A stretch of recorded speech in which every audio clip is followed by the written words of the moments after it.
नमस्कार, एक न्यूज 24 देख रहे हैं आप और मैं हूं आपके साथ सितेश सिंह। महाराष्ट्र की राजनीति सोमवार की तरह मंगलवार का दिन भी सस्पेंस भरा रहा। महाराष्ट्र चुनाव के नतीजे आने के 10वें दिन भी मुख्यमंत्री और दोनों उप मुख्यमंत्री के लेकर स्थिति स्पष्ट नहीं हो सकी। हाँ, शिवसेना गुट के नेता और राज्य के कार्यवाहक सीएम एकनाथ शिंदे की स्वास्थ्य सुधार की खबर जरूर आई है। एकनाथ शिंदे मुंबई के लिए रवाना हो चुके हैं।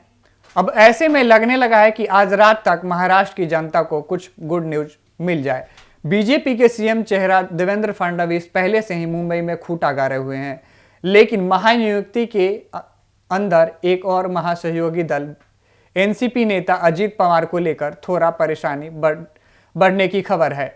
कहा जा रहा है कि अजित पवार भी वह मंत्रालय की डिमांड कर रहे हैं जो शिवसेना गुट शिंदे गुट कर रही है।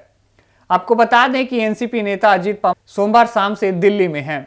अभी तक यह साफ नहीं हो पाया है कि आखिर महाराष्ट्र में सरकार बनने की दिशा में बातचीत जहां अंतिम दौर में पहुंच चुकी है, वैसे स्थिति अजित पवार क्यों बीते 24 घंटे से दिल्ली में डेरा डाले हुए हैं। महाराष्ट्र में सरकार बनने की कवायद के बीच मुंबई छोड़कर अजित पवार दिल्ली में क्या कर रहे हैं? अजित पवार गृह मंत्री अमित शाह के किस लिए मिलना चाहते हैं? क्या एनसीपी भी सरकार में ऐसा मंत्रालय की मांग कर रही है जिस पर दाव एकनाथ शिंदे गुट ने पहले से ही ठोक रखा है? महाराष्ट्र में आज की रात सरकार का फॉर्मूला तय। महाराष्ट्र में 5 दिसंबर को शपथ ग्रहण समारोह होने हैं। ऐसे में बीजेपी के दोनों पर्यवेक्षक मुंबई पहुंच गए। ऐसे में अजित पवार का दिल्ली नहीं छोड़ना कई सवालों को जन्म दे रहा है। हालांकि आपको बता दें कि अजित पवार ही वह पहले शख्स थे जिन्होंने बीजेपी को सीएम चेहरा देने के सबसे पहले समर्थन दिया। कहा जा रहा है कि इसी बात को लेकर एनसीपी और शिंदे गुट में तानातानी चल रही है, लेकिन अजित पवार लगातार दिल्ली में रहना कई सवालों को जन्म दे रहा है। महाराष्ट्र चुनाव के नतीजे आने के 10वें दिन भी मुख्यमंत्री और दोनों उप मुख्यमंत्री के लेकर स्थिति स्पष्ट नहीं हो सकी। हाँ, शिवसेना गुट के नेता और राज्य के कार्यवाहक सीएम एकनाथ शिंदे की स्वास्थ्य सुधार की खबर जरूर आई है। एकनाथ शिंदे मुंबई के लिए रवाना हो चुके हैं। अब ऐसे में लगने लगा है कि आज रात तक महाराष्ट्र की जनता को कुछ गुड न्यूज मिल जाए। बीजेपी के सीएम चेहरा देवेंद्र फडणवीस पहले से ही मुंबई में खूंटा गाड़े हुए हैं, लेकिन महानियुक्ति के अंदर एक और महासहयोगी दल एनसीपी नेता अजित पवार को लेकर थोड़ा परेशानी बढ़ने की खबर है।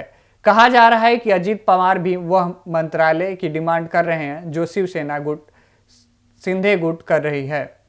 आपको बता दें कि एनसीपी नेता अजित पवार सोमवार शाम से दिल्ली में हैं। अभी तक यह साफ नहीं हो पाया है कि आखिर महाराष्ट्र में सरकार बनने की दिशा में बातचीत जहां अंतिम दौर में पहुंच चुकी है, वैसे स्थिति अजित पवार क्यों बीते 24 घंटे से दिल्ली में डेरा डाले हुए हैं। महाराष्ट्र में सरकार बनने की कवायद के बीच मुंबई छोड़कर अजित पवार दिल्ली में क्या कर रहे हैं? अजित पवार गृह मंत्री अमित शाह के किस लिए मिलना चाहते हैं? क्या एनसीपी भी सरकार में ऐसा मंत्रालय की मांग कर रही है जिस पर दाव एकनाथ शिंदे गुट ने पहले से ही ठोक रखा है? महाराष्ट्र में आज की रात सरकार का फॉर्मूला तय। महाराष्ट्र में 5 दिसंबर को शपथ ग्रहण समारोह होने हैं। ऐसे में बीजेपी के दोनों पर्यवेक्षक मुंबई पहुंच गए। ऐसे में अजित पवार का दिल्ली नहीं छोड़ना कई सवालों को जन्म दे रहा है। हालांकि आपको बता दें कि अजित पवार ही वह पहले शख्स थे जिन्होंने बीजेपी को सीएम चेहरा देने के सबसे पहले समर्थन दिया।